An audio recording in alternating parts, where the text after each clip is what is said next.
Washington. President Trump was repeatedly warned by his own staff that the Ukraine conspiracy theory that he and his lawyer were pursuing was completely debunked long before the president pressed Ukraine this summer to investigate his Democratic rivals, a former top advisor said on Sunday. Thomas P. Bossert, who served as Mr.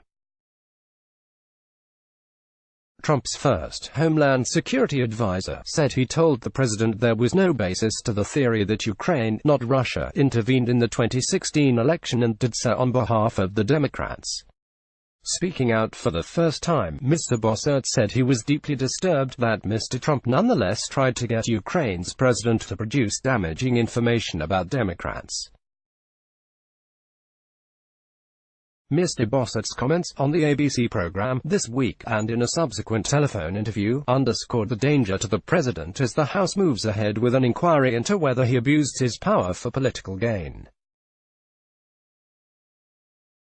Other former aides to Mr. Trump said on Sunday that he refused to accept reassurances about Ukraine no matter how many times it was explained to him, instead subscribing to an unsubstantiated narrative that has now brought him to the brink of impeachment. The latest revelations came as the impeachment inquiry rushed ahead at a brisk pace. The House chairman taking the lead said that the whistleblower who brought the matter to light would testify soon and that a subpoena for documents would be issued earlier this week to Rudolph W. Giuliani, the president's personal lawyer who spearheaded the effort to find dirt on Democrats in Ukraine. In a letter to the acting director of national intelligence, lawyers for the whistleblower requested stepped-up efforts to ensure his safety, citing serious concerns we have regarding our client's personal safety. As Democrats pressed forward, a new CBS News poll showed that 55% of Americans supported an impeachment inquiry, the first time it has had majority backing, a worrying development for a White House that until now has been able to make the argument that the public opposed impeaching Mr. Trump. A senior White House aide tried to turn the tables by arguing that Mr. Trump was the real whistleblower because he was uncovering Democratic corruption. As Republicans struggled to defend the president on Sunday, Mr. Bossert's remarks offered a hint of cracks in the Republicans' armor. While Mr. Bossert was forced out in 2018 when John R. Bolton became National Security Advisor, he has remained publicly loyal until now to a president who prizes fealty above all else. It is completely debunked, Mr. Bossert said of the Ukraine theory on ABC. Speaking with George Stephanopoulos, Mr. Bossert blamed Mr. Giuliani for filling the president's head with misinformation. I am deeply frustrated with what he and the legal team is doing and repeating that debunked theory to the president. It sticks in his mind when he hears it over and over again. And for clarity here, George, let me just again repeat that it has no validity. He added that pressing Ukraine's president was disturbing, but noted that it remained unproven whether Mr. Trump's decision to withhold aid to Ukraine was tied to the demand for investigations into former Vice President Joseph R. Biden Jr. and other Democrats. It is a bad day and a bad week for this president and for this country if he is asking for political dirt on an opponent, Mr. Bossert said. But it looks to me like the other matter that's far from proven is whether he was doing anything to abuse his power and withhold aid in order to solicit such a thing. On Twitter later on Sunday, he added that he did not see evidence of an impeachable offense. Other former aides said separately on Sunday that the president had a particular weakness for conspiracy theories involving Ukraine, which in the past 3 years has become the focus of far-right media outlets and political figures. Mr. Trump was more willing to listen to outside advisors like Mr. Giuliani than his own national security team. Trump has known Mr. Giuliani, the former New York mayor, for years and likes his pugnacious approach and the fact that he never pushes back, said one former aide, who like others asked not to be identified discussing internal matters. Mr. Giuliani would feed Trump all kinds of garbage that created a real problem for all of us, said the former aide. Image Representative Adam B. Schiff, the chairman of the House Intelligence Committee, said a whistleblower whose complaint rocked Washington last week would testify very soon. Credit on a moneymaker. The New York Times. House Democrats may try to explore that as they move expeditiously in their inquiry. Representative Adam B. Schiff, the chairman of the House Intelligence Committee, said on Sunday that the whistleblower whose complaint rocked Washington last week would testify very soon and that Mr. Giuliani would be ordered to turn over documents. M.R. Schiff, a former prosecutor who is the de facto chief of the inquiry, also issued a pointed warning to Mr. Trump and White House aides, who have a history of blocking congressional requests for witnesses and records. If they're going to obstruct, then they're going to increase the likelihood that Congress may feel it necessary to move forward with an article of obstruction, he said on This Week. Mr. Trump continued his bellicose attacks on his accusers. I want Schiff questioned at the highest level for fraud. And he threatened the whistleblower, who is protected by law from retribution. Was this person spying on the U.S. president? Big consequences. Republicans have had a tough time defending Mr. Trump and have mostly tried to redirect the conversation to suggest that Mr. Biden engaged in wrongdoing. Representative Steve Scalise of Louisiana, the No.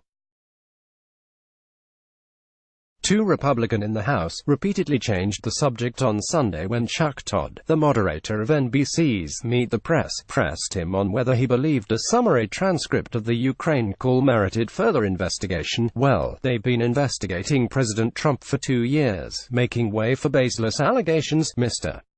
Scalise finally said. They're investigating everything. Senator Lindsey Graham, Republican of South Carolina, suggested that Mr. Trump appoint a special prosecutor to look into Mr. Biden's role in the firing of a former prosecutor in Ukraine, and said he had no problem with the president's phone call. I'm openly telling everybody in the country I have the president's back because I think this is a setup, he said on CBS's Face the Nation. One of the few Republicans to express concern over the allegations was Representative Will Hurd of Texas, a former CIA officer who is not seeking re-election. There are troubling issues within the whistleblower's report, he said on Face the Nation on CBS. But they are allegations. And I think that's why we should explore these allegations through hearings, the White House put out Stephen Miller, the president's senior advisor, to offer his defense on the Sunday talk show circuit. Appearing on Fox News Sunday, Mr. Miller denounced the whistleblower as a deep state operative who is part of a cabal of unelected bureaucrats who think they need to take down this president. Mr. Trump, he added, was the one searching for wrongdoing by pursuing corruption allegations against Mr. Biden and Democrats. The president is the whistleblower here, Mr. Miller said. The President of the United States is the whistleblower. This individual is a saboteur trying to undermine a democratically elected government. Image. Senator Lindsey Graham, Republican of South Carolina, suggested that President Trump appoint a special prosecutor to look into Joseph R. Biden Jr.'s role in the firing of a former prosecutor in Ukraine. Credit Gabriella Demchak for the New York Times. Central to the complaint by the whistleblower was a July 25 telephone call in which Mr. Trump pressed President Volodymyr Zelensky of Ukraine to do us a favor and investigate Democrats at a time when the president had just ordered $391 million in aid to Ukraine frozen. While his focus on Mr. Biden has drawn the most attention, Mr. Trump also urged Mr. Zelensky to look into a theory about the 2016 election that holds that Ukraine hacked the Democratic National Committee and then framed Moscow, possibly at the behest of Democratic operatives. He specifically cited an American cybersecurity firm, CrowdStrike, that did work for the Democratic National Committee in 2016 and that he seemed to believe was a Ukrainian company, and also brought up a DNC computer server that he suggested might be hidden in Ukraine. While serving Mr. Trump, Mr. Bossert repeatedly told him that his questions about the server were without merit, according to a former senior administration official. In fact, the main server for the committee was in the party's headquarters in Washington, and was later displayed there, next to a file cabinet that was broken into by the Watergate burglars nearly a half-century ago. The first time Mr. Bossert and other aides refuted the server theory came before the inauguration, when intelligence agency directors briefed him on Russia's election interference operation. Trump may not have absorbed it because he was thrown off guard when told about a Democratic finance dossier that included unproven allegations about his ties to Russia. Shortly before Valentine's Day in 2017, Mr. Bossert brought in Mike Rogers, the director of the National Security Agency, to brief Mr. Trump not only on the summary about the conclusion that it was Russia, but with the technical mechanics that led to the conclusion. At that point, Trump appeared to register that it was Russia. But periodically after that, he would say at rallies that he wondered about the server. Bossert would not re-educate him each time. Another former senior official said it was a constant struggle to convince Mr. Trump that Russia, not Ukraine, had interfered in the election.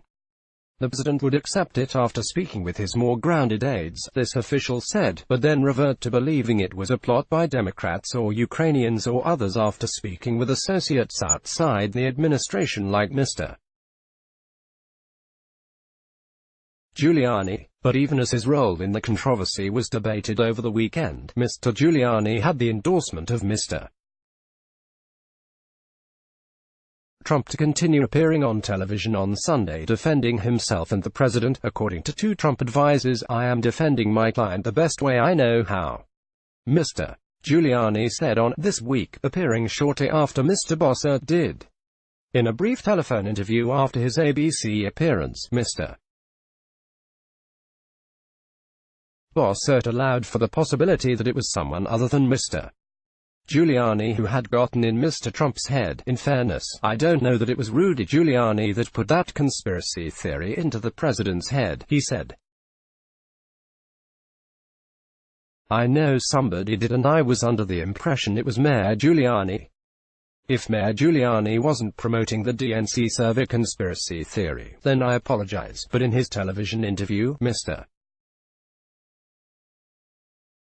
Bossert made clear how serious the issue was, suggesting it could end Mr. Trump's presidency. "The DNC server and that conspiracy theory has got to go. They have to stop with that," he said. He noted that the president has not got in his pound of flesh yet from the investigation into his own ties to Russia. But George, if he continues to focus on that white whale, it's going to bring him down. Reporting was contributed by Chris Cameron, Matthew Rosenberg, David E. Sanger, Julian E. Barnes and Michael S. Schmidt. Let's block ads. Why?